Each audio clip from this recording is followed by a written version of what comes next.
Hello all welcome back to my stories.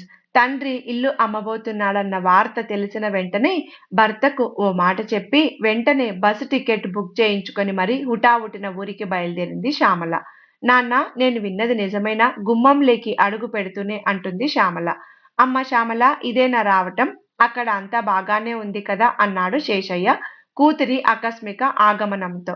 నాన్న, అవన్నీ తర్వాత. ఇల్లు అమ్మకానికి పెట్టారట, నిజమేనా? గొంతు కాస్త పెద్దదిగా చేసి అడుగుతుంది శ్యామల. అమ్మా, ఇప్పుడే గావచ్చావ్, కొంచెం నెమ్మదించు అంటూ పక్కనే బల్ల మీద ఉన్న నీళ్ల గ్లాసు చేతికందించాడు. ఆ బాగా మంచినీళ్లు అందుకొని తాగడంతో కొంత ఉపశమనం కలుగుతుంది శ్యామలకి. ఉరుకుల పరుగులతో హడావిడిగా హఠాత్తుగా రావడానికి గల కారణం, మళ్ళీ ఇల్లు అమ్ముతున్నారని విన్నాను. ఎందుకు నాన్నా, ఇప్పుడేమంత కష్టం వచ్చింది? ఉన్న ఈ గూడు కూడా లేకపోతే ఎలా? చెప్పుకుంటూ పోతుంది శ్యామల. ఆ ప్రశ్నల పరంపరకు జవాబు చెప్పలేక మాటలందుకొని బాధను లోలోపలే దిగమింగుకుంటూ మౌనంగా ఉండిపోయాడు శేషయ్య. నాన్న, నిన్నే అడిగేది. మళ్ళీ ఇల్లు అమ్మాల్సినంత అవసరం ఏమొచ్చింది? మళ్ళీ అడిగింది శ్యామల. తండ్రి తొందరపడని తెలుసు. అయినా ఆ విషయమేంటో వివరంగా తెలుసుకుందామని పదే పదే అదే అడుగుతోంది. తండ్రి మదన పడుతున్నాడని అర్థమైంది శ్యామలకి. బోరున ఏడ్చేశాడు శేషయ్య.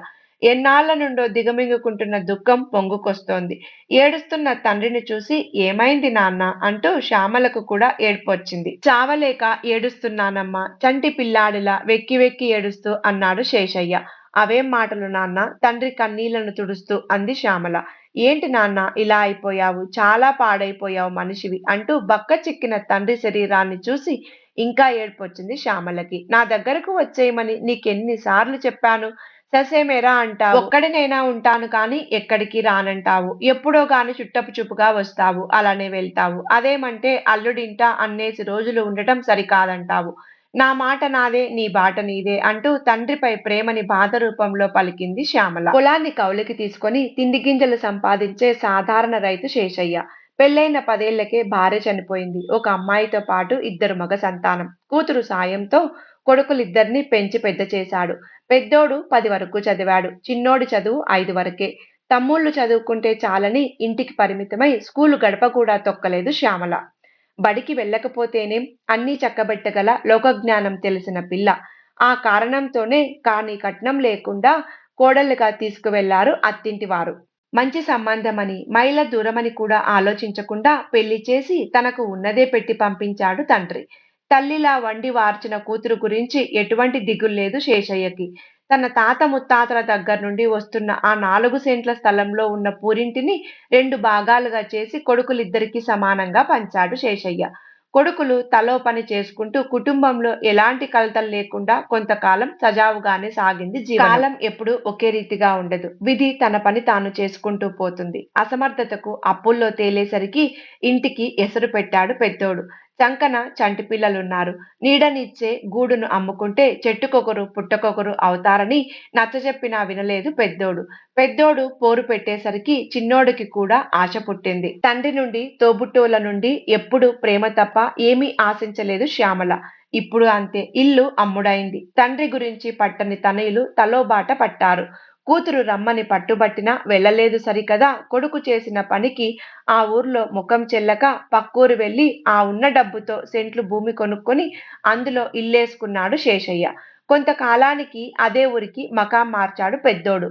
వాటా డబ్బుతో వ్యాపారం చేసి దివాలా తీశానని తండ్రి దగ్గర వాపోయాడు. తండ్రి పంచన చేరాడు. చిన్నోడి సంగతి ఏంటని అడిగిన శేషయ్యకి తెలీదు అనే సమాధానం వచ్చింది పెద్దోడి నుండి. కొడుకు, కోడలు, పిల్లల రాకతో శేషయ్య ఆనందానికి అవధులు లేవు. ఆ ఆనందం ఆవిరవటానికి ఎంతో కాలం పట్టలేదు.